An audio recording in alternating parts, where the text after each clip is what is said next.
دي طيارة من اليو ان، لأول مرة أشوفها بتحلق على الأراضي السعودية.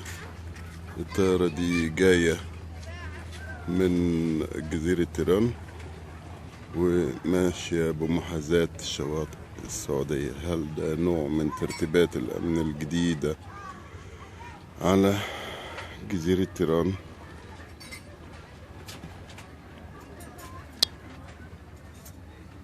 في الأفق دي جزيرة تيران،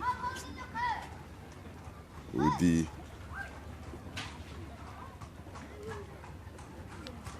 الشواطئ المصرية، شرم الشيخ. نرجع تاني لجزيرة تيران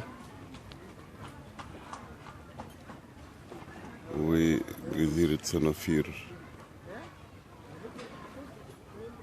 دي، وبعدين الأراضي السعودية. دي كانت حاجة لفتت نظري، حبيت ان انا اشارككم فيها من على ارض سيناء. محسن جعفر، شكرا.